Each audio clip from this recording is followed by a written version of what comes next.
I had barely stepped into the banquet hall when I heard her laugh. Not the kind of laugh that comes from joy, the kind that comes from a person deciding you are beneath them before you ever say a word. "There he is," she whispered, loud enough for the table beside her to hear. They actually invited the janitor. I stopped with one hand still on the brass door handle. I was wearing the navy suit my daughter had picked out for me 3 days earlier. New shirt, polished shoes. A tie I had tied twice because my hands would not get it right the first time. I had even trimmed my beard that morning and stood in front of the mirror longer than I usually do, trying to look like a man who belonged at a country club fundraiser. And still, in one sentence, this woman had reduced me to the mop bucket she imagined I carried. The worst part was not that strangers heard her. The worst part was that the woman who said it was my son's future mother-in-law. Her daughter was marrying my boy. I looked across the room and saw people pretending not to react. A man stared down into his water glass. A woman suddenly became fascinated with her phone. 2 younger men near the bar smirked because they were too cowardly not to. My first instinct was to leave. I am 67 years old, and I have learned there are rooms you can walk out of with more dignity than you can stay in. My right foot had already turned toward the hallway when my son Marcus appeared at my side. He did not look surprised. That was the first thing I noticed. He slid his hand around my elbow, leaned close enough that only I could hear him, and said, "Dad, please don't leave. Not tonight. Let them finish showing who they are." I looked at him. His face was calm, but his eyes were not. I had seen my son angry before. I had seen him hurt, confused, proud, stubborn, all the things a father gets to see if he is lucky enough to raise a boy into a man. But I had never seen that look in him. It was not rage. It was certainty. I whispered, "Marcus, what is going on?" He squeezed my arm once. "Trust me as your son," he said. "Just stay until dessert." I did not understand what he meant. Neither did they. My name is Walter Hayes. Most folks call me Walt. I live in a small brick house on the south side of Pittsburgh, not far from where the old Steele families used to live before half the mills went quiet, and the city started pretending it had always been glass offices and coffee shops. For 39 years, I worked as a custodian for the Allegheny County School District. I know how that sounds to some people. Custodian, janitor, maintenance man. The guy with keys on his belt who comes when a toilet backs up or a light flickers or a cafeteria kid gets sick after too much chocolate milk. But I never felt small doing honest work. I opened buildings before sunrise so teachers could walk into warm rooms. I shoveled snow off steps before children arrived. I fixed locks, patched walls, set up folding chairs for graduations, swept up glitter from winter dances, cleaned blood off floors after playground accidents, and once carried a first grader named Emily through a flooded hallway because she was scared of the water touching her shoes. Work is work, and if you do it with care, it leaves something behind. My wife, Ruth, understood that better than anybody. She taught second grade for 28 years in the same district where I worked. She used to say, "Walter, children remember who made them feel safe, not who had the fanciest title on the door." Ruth has been gone 6 years now. Cancer took her slow enough to be cruel and fast enough to leave me wondering what else I should have said while I had the chance. We had 2 children. Our daughter, Angela, is 41 and lives outside Columbus with her husband and 3 girls.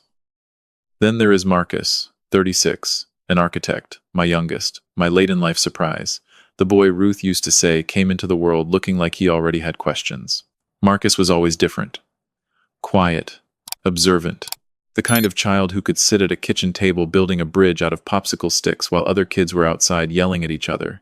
He earned scholarships, worked summers, went to Carnegie Mellon, then started designing affordable housing projects and community spaces because, as he once told me, everybody deserves a building that doesn't make them feel unwanted. That sentence stayed with me. Maybe because I spent my life inside buildings where some people look straight through me. Marcus never did. Every Sunday, unless work took him out of town, he came by my house. We watched Steelers games, argued about whether the offensive line had any sense, and ate whatever I pretended was cooking. In truth, Marcus usually brought food because he said my idea of a vegetable was relish on a hot dog. Then he met Caroline Whitaker. Caroline was polished. That is the word that first came to mind. She had smooth blonde hair, soft, expensive sweaters, and the kind of voice that sounded like it had been trained never to rise above a certain volume. She worked for her father's nonprofit foundation, Or at least that is how Marcus explained it. The Whitakers were old Pittsburgh money, though they preferred the phrase legacy family. Her father, Bennett Whitaker, chaired 3 boards, collected antique maps, and spoke in slow sentences that made every conversation feel like a meeting. Her mother, Evelyn, planned charity events with the precision of a military operation and the warmth of a marble countertop. I met them at brunch 4 months after Marcus started dating Caroline. The brunch was at their house in Sewickley, a stone place set back behind iron gates, with a circular driveway and hedges trimmed so perfectly they looked nervous. Bennett shook my hand and looked past my shoulder before he finished saying hello. Evelyn complimented my sturdy coat, which was one of those insults wrapped in tissue paper. Caroline was kind enough on the surface. She asked me about my retirement. She smiled when I talked about Ruth. She said she admired people who dedicate themselves to service roles, and I remember thinking that Ruth would have raised one eyebrow at that phrase. But Marcus seemed happy. A father makes allowances when his child is happy. You tell yourself you are being too sensitive. You tell yourself not everyone grew up where you grew up. You tell yourself polished people are allowed to be awkward too. So I swallowed the small things. The way Evelyn asked if I was comfortable driving at night when she did not want me staying too late. The way Bennett once introduced me to a donor as Marcus's father, the school janitor, though he knew I had retired. The way Caroline glanced at my hands the first time I reached for a bread roll, as if calluses might stain the linen. Marcus proposed after 14 months. He came over the next morning, nervous as a teenager, and showed me a picture of Caroline with the ring. He looked hopeful and scared and proud all at once. I hugged him hard enough that he laughed into my shoulder. Your mother would have wanted you happy, I told him. I am, Dad, he said. I believed him because I wanted to. The fundraiser happened 6 weeks before the wedding. Evelyn called it an intimate donor dinner, which meant 120 people, a silent auction, champagne, photographers, and enough floral arrangements to make a funeral home jealous.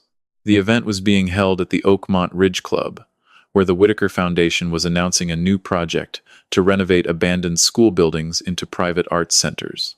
Marcus had helped with some early design concepts. He was proud of that. He said the project could preserve old schools that would otherwise rot. That mattered to me because one of those buildings was Franklin Elementary. Franklin was where Ruth taught. It was where I worked the longest. It was where Marcus learned to ride his bike in the parking lot on summer evenings while Ruth graded papers inside. The district closed it 10 years ago, and I still drove past it sometimes, watching weeds climb the fence and rain chew at the roofline. 3 months before the fundraiser, I learned something Ruth had done and never told me. When she passed, she left behind a sealed envelope in an old cedar box. I found it while looking for our marriage license because Angela needed a copy of some family paperwork. Inside was a deed transfer and a letter in Ruth's handwriting. Years earlier, when the district auctioned a small strip of property attached to Franklin, Ruth had bought it through a community trust, using money her mother left her. It was not the school building itself, but it included the rear access lot, the old gym entrance, and the only legal easement wide enough for commercial redevelopment. Ruth had written, Walter, if this place ever becomes useful again, make sure it serves children, not egos. I cried at the kitchen table when I read that. Then I called Marcus. He came over, read the letter twice, and sat very still. Dad, he said, does Caroline know about this? I said no. I had not told anyone but him and Angela. He nodded, but there was something in his face that troubled me. A week later, he asked if he could make copies of the documents. I told him, of course. Another week passed, then another. He seemed distracted. He still came on Sundays, still laughed at the game, still asked about my blood pressure like a man who had appointed himself captain of my health, but I could feel him carrying something. When I asked, he said, I'm making sure everything is clean. I thought he meant the property records. I did not know he meant people. The night of the fundraiser, I arrived late because my neighbor, Mrs. Donnelly, had slipped on her porch steps, and I stayed with her until her nephew came. Nothing broken, thank God, but she was shaken, and I could not leave an 82-year-old woman sitting alone with ice on her wrist just because rich people were waiting to eat salmon. By the time I reached Oakmont Ridge, the valet looked at my old Ford like I had brought livestock. Inside, the hallway smelled like lilies and expensive perfume. A young woman checked my name off a list, handed me a folded program, and pointed toward the ballroom. I could hear piano music and laughter. Then I opened the door, and Evelyn Whitaker saw me. She was standing near the front with Caroline and two women in pearls. She looked me up and down, and her mouth bent into a smile that did not reach anywhere near her eyes. "There he is," she said. "They actually invited the janitor." Caroline covered her mouth, but not quickly enough to hide her smile. That is the part I did not tell Marcus right away. It was not just Evelyn. Caroline smiled too. I stood there, holding that program, feeling every year of my life pressed down through my shoulders. I thought of Ruth's blue dress, the one she wore to school concerts. I thought of all the nights I buffed floors at Franklin until they shone under fluorescent lights. I thought of children running past me yelling, "Hi, Mr. Hayes," like I mattered. Then, for one terrible second, I believed Evelyn. Maybe I did not belong there. Maybe I was just an old man in a suit trying to pass through a door built for someone else. That was when Marcus came to me. "Dad, please don't leave," he said. "Not tonight. Let them finish showing who they are." So I stayed. Dinner began with speeches. Bennett welcomed donors, praised community investment, and spoke about revitalizing forgotten spaces. He said forgotten like the buildings had abandoned themselves. I sat at a side table with two retired teachers, a nurse, and a contractor who had done masonry work on half the churches in western Pennsylvania. Good people. Real people. They asked about Ruth. One of the teachers remembered her and cried a little when I told a story about Ruth keeping extra mittens in her desk for children who came to school cold. Every now and then, I looked toward the main table. Evelyn was radiant. Caroline sat beside Marcus with her hand resting lightly on his sleeve, playing the part of the devoted bride-to-be. Bennett moved through the room like a man receiving tribute, and Marcus watched. He laughed when spoken to. He nodded when appropriate, but his eyes kept moving, to the projector near the stage, to the side door, to a woman in a dark pantsuit seated near the back, to a young man I recognized as Marcus's college friend Caleb, who ran an IT security company. After the salad plates were cleared, Marcus leaned down beside my chair. "Come with me for a minute," he said. He led me through a service corridor into a small conference room where Caleb was waiting with a laptop. The woman in the dark pantsuit stood by the window. Marcus shut the door. "Dad," he said, "before anything happens, you need to know the whole truth." My stomach tightened. The woman stepped forward. "Mr. Hayes, my name is Nora Blanchard. I'm an attorney. Your son contacted me 3 weeks ago." I looked at Marcus. He opened the laptop. On the screen was an email chain.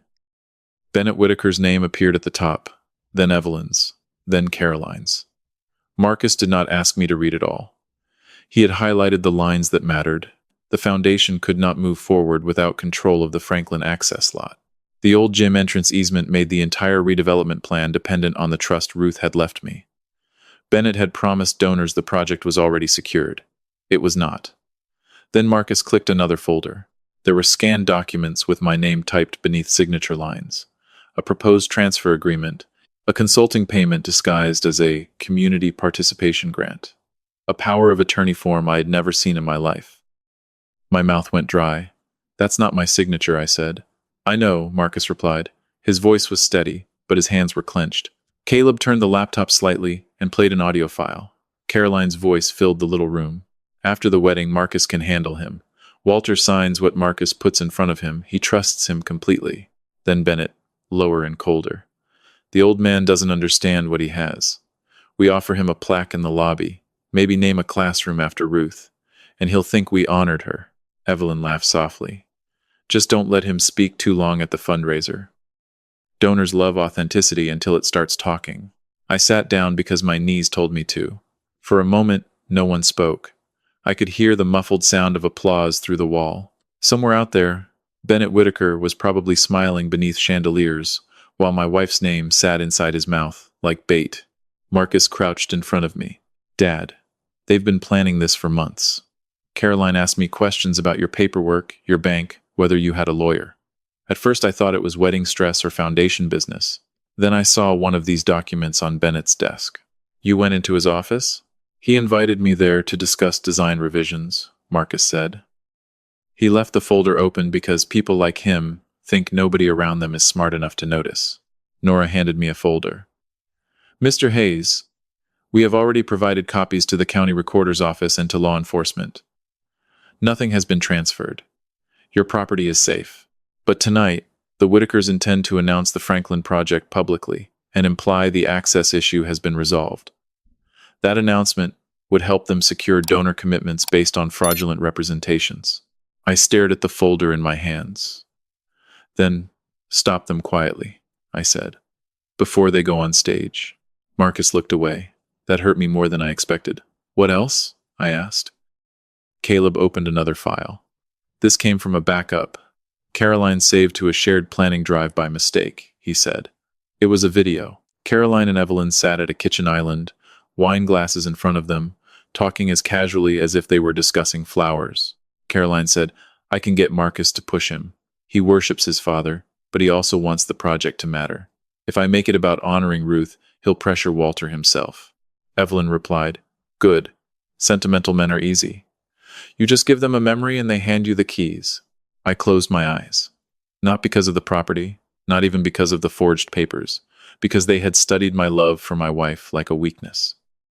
They had taken Ruth's name, her school, her heart for children, and turned it into a tool.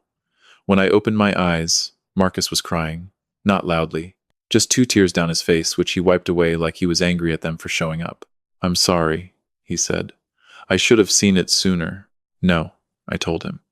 You saw it before it was too late. Nora spoke gently. Mr. Hayes, there are officers nearby. There is also a representative from the district attorney's office in the building. We cannot and should not stage a criminal proceeding in a ballroom. But if the Whitakers make false statements to donors tonight, in front of witnesses, with these documents prepared, it strengthens the case significantly. I understood then. They were not asking me to make a scene. They were asking me to let the truth stand where the lie expected applause. I thought of my father, who worked furnaces until his lungs turned against him. He believed private shame should stay private. He believed public conflict made everyone smaller. But Ruth believed something else. She believed truth had a job to do. I looked at Marcus. What do you need from me? He swallowed. Stay seated, he said. Let me do it. So I did. We returned to the ballroom before dessert. Evelyn's eyes flicked toward us, irritated that I had come back at all. Caroline touched Marcus's hand. He let her, and I do not know how he managed that. The servers brought coffee and small plates with chocolate cake, no bigger than a matchbox. Bennett took the stage while the lights dimmed. Behind him, a screen showed a beautiful rendering of Franklin Elementary transformed into a gleaming arts center. Glass walls. Sculpture garden. Children painted on the slides, though no children from the old neighborhood would likely ever afford to step inside. Bennett smiled. Ladies and gentlemen, tonight is about legacy, he began. It is about taking what has been neglected and giving it purpose again. I felt my hands curl around the edge of the table. He spoke of donors. He spoke of vision. He spoke of partnership. Then he said Ruth's name. My future son-in-law's late mother, Ruth Hayes, taught in that building for many years. It is in her spirit that we move forward. Something inside me went quiet. Not calm. Quiet. There is a difference. Bennett continued. I am pleased to announce that all necessary access and property considerations have been resolved, allowing us to begin the next phase immediately. Applause started. Marcus stood. Not quickly, not dramatically. He simply rose from his seat at the front table, buttoned his jacket, and walked toward the stage. Caroline's smile froze. Bennett chuckled like a man indulging a child. Marcus, did you want to add something? Marcus took the second microphone from its stand. Yes, he said. I want to correct something before anyone in this room writes another check. A ripple moved through the donors. Evelyn straightened in her chair. Marcus turned to the room. The Franklin Access lot has not been transferred. My father has not agreed to sell it, donate it, or sign it over. Any statement suggesting otherwise is false. Bennett's face hardened. This is not the time, he said quietly, though the microphone caught every word. Marcus looked at him. You made it the time when you used my mother's name. The screen changed.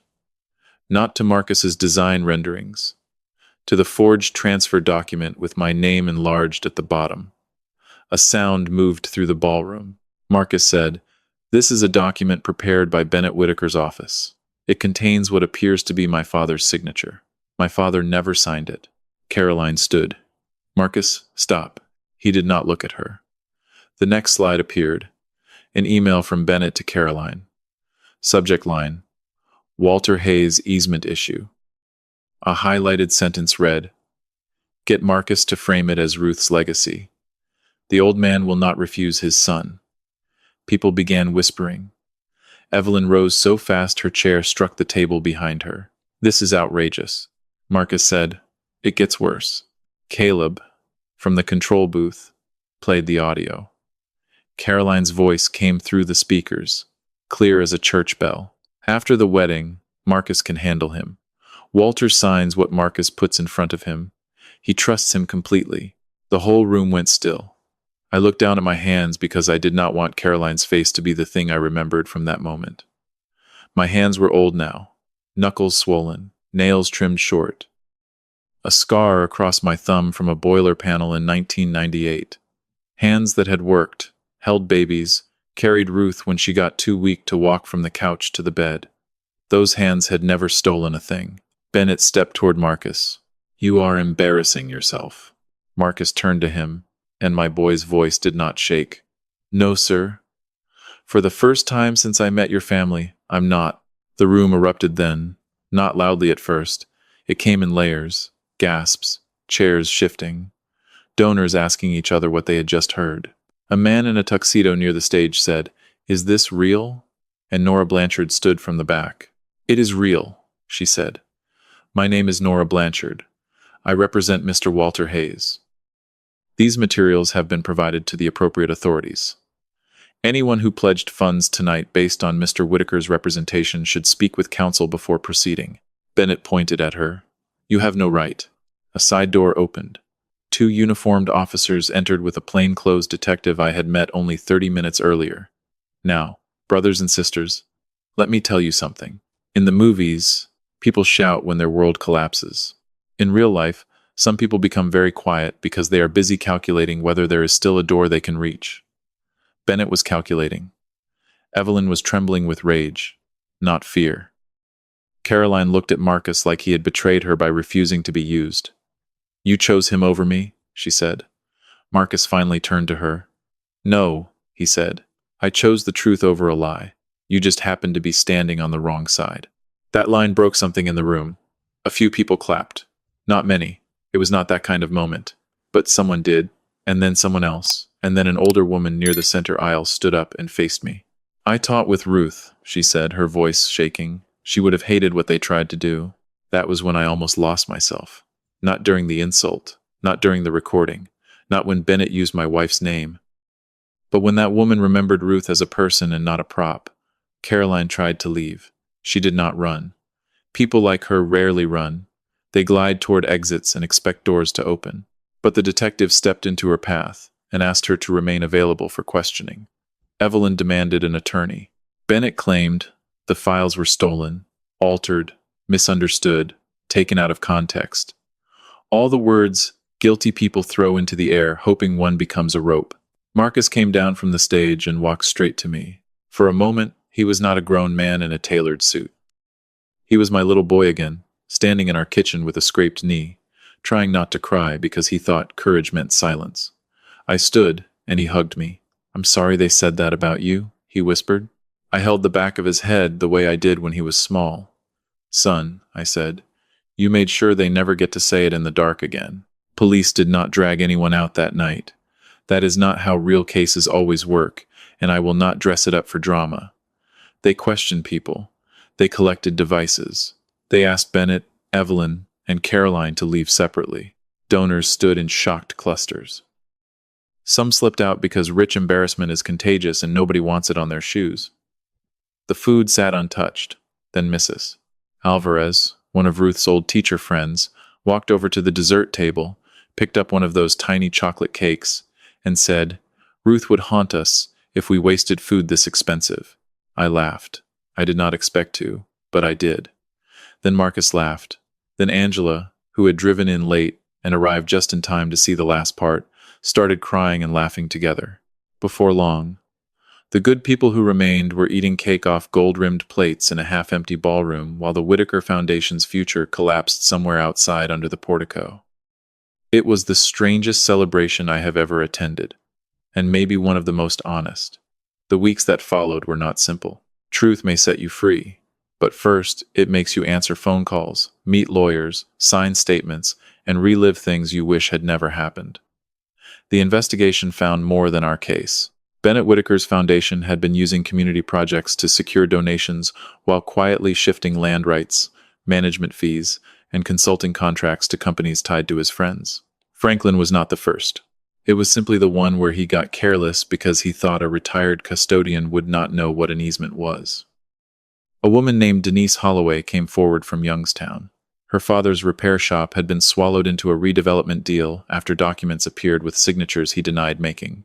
A church in Erie reported pressure tactics around a parking lot transfer. A retired librarian said the Whitakers promised to name a reading room after her husband, then buried her in paperwork until she signed away control of a small property she did not fully understand. Patterns matter. One raindrop can be explained. A flood cannot. 3 weeks after the fundraiser, Bennett's attorneys offered a settlement, $250,000, a written apology, and a promise that the foundation would withdraw from the Franklin project if I signed a confidentiality agreement and agreed not to participate in any civil action. I will be honest with you, family. I looked at that number for longer than pride wants me to admit. $250,000 is not pretend money. My roof needed work. My truck was making a sound no truck should make. Medical bills from Ruth's last year still sat in a folder because sometimes grief comes with invoices. Marcus told me he would support whatever I chose. Angela said the same. I sat at my kitchen table under the light Ruth always said was too yellow, and I read the offer 3 times. Then I took out Ruth's letter. Make sure it serves children, not egos. The next morning, I told Nora no. Not because I am noble. Be careful around people who make themselves the hero too quickly. I said no because the money came with a locked door attached, and I had spent too many years opening doors for other people to close one on the truth. The case moved forward. Bennett was charged with fraud-related offenses, forgery, conspiracy, and financial misconduct tied to foundation operations. Evelyn faced charges connected to donor misrepresentation and document handling. Caroline, who had tried to present herself as a foolish fiancée manipulated by her parents, had a harder time explaining her own voice on recordings and her messages about using Marcus to pressure me. Their lawyers tried everything. They said Marcus was bitter. They said the engagement had fallen apart and he wanted revenge. They said I was confused about what I signed. They said Ruth would have wanted the school renovated. They said the audio lacked context. But context is a funny thing. Guilty people always want more of it once the simple truth becomes clear. The trial lasted 9 days. I testified on a Tuesday morning. I wore the same Navy suit. This time nobody called me janitor like it was an insult. The prosecutor asked about my work history, my wife, the property, the documents, and whether I had ever authorized any transfer. No, ma'am, I said. Bennett's attorney stood and asked if it was possible I had signed something and forgotten. I looked at him for a long second.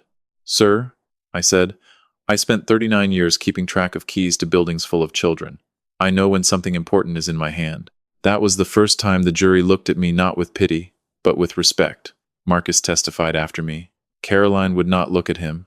I do not blame her for that. There are mirrors even vain people cannot stand. Denise Holloway testified. So did the librarian. So did a former foundation accountant who brought records showing donor funds routed into shell vendors. At the end, Bennett was convicted on multiple counts. Evelyn too. Caroline accepted a plea after the 3rd day of testimony and admitted she had knowingly participated in pressuring Marcus and preparing false narratives around my consent. The judge did not give a speech like people write in novels. Judges are busy, and real justice is often less poetic than we want it to be. But she did say one thing I wrote down. Respectability is not a substitute for integrity. Bennett received 8 years. Evelyn received 5. Caroline received 3 years plus restitution and cooperation requirements. Other civil cases followed. The foundation dissolved before winter. As for Franklin Elementary, that story took longer. The district, the city, and a real community nonprofit eventually worked out a plan. Not a private arts center with donor names carved into stone. A neighborhood learning hub, after-school tutoring, adult literacy classes. A small tool library. A kitchen where families could take nutrition classes. A reading room named for Ruth Hayes because the teachers insisted on it, and because This time, nobody used her name to steal anything. The old access lot stayed in the trust. I leased it to the project for $1 a year. On the day they reopened the building, Marcus walked beside me through the front doors. The floors had been restored, not replaced. The old stair rails still had the worn places where thousands of children had dragged their hands over the years. In Ruth's reading room, they had framed a photo of her sitting on a rug surrounded by second graders, holding a picture book open with both hands. I stood there for a while. Marcus said, "Dad?" "I'm all right," I told him. I was not, but I was grateful. There is a kind of pain that means something was loved properly. Marcus did not marry Caroline, of course. For a while, he blamed himself so hard I worried it would change him. Betrayal can make a good person suspicious of every kindness that comes after it. But life has a way of bringing decent people through ordinary doors. About a year later, Marcus met a woman named Tessa Reed at a community design meeting. She was a landscape architect from Toledo who wore muddy boots into city offices and once told a councilman his beautification plan looked like a brochure trying to apologize for a parking lot. I liked her immediately. The first time she came to my house, she brought pierogies from a church basement sale and asked if she could see Ruth's garden, not the living room. Not the framed awards. The garden? She stood out there in the cold, looking at the dead stems and winter soil, and said, "This was loved." That is how I knew. 2 years later, Marcus and Tessa got married in the courtyard at Franklin Elementary. Not fancy. Folding chairs, children's drawings in the windows, Angela's girls handing out programs. Mrs. Alvarez crying before the music even started. Before the ceremony, Marcus adjusted my tie and smiled. "You okay, Dad?" I looked toward Ruth's reading room, then at my son, then at the people gathering in a place that had almost been stolen and had instead been returned. "I am," I said. "But if anyone calls me the janitor today, I might ask them where they spilled something." He laughed so hard he had to step away. Here is what I learned, family, and I need you to hear me clearly. Some people use job titles like measuring sticks, custodian, waitress, mechanic, cleaner, driver, farmer. They say those words like they are pointing downward. But honest work is not a lower floor in the house of human worth. It is the foundation. The people who need you to feel small are usually standing on something hollow. They need your silence because their story falls apart the moment you speak. Evelyn Whitaker did not call me the janitor because she misunderstood my life. She called me that because if I was only a janitor, then stealing from me felt less like stealing. If I was small, their lie felt bigger than my truth. But truth does not care how expensive the room is. It does not care who catered dinner, or whose name is on the invitation, or how many donors are wearing pearls. Truth can walk into a ballroom in an old man's navy suit and wait quietly until dessert, and when it finally stands up, everyone hears it. So let me ask you something before you go. Type a 1 if you think Marcus was right to expose them publicly at the fundraiser in front of their donors. Type a 2 if you would have taken the settlement money and walked away. $250,000 is real money, and I will not judge you for being honest. Type a 3 if you would have left the moment Evelyn called you the janitor and never given that room another minute of your life.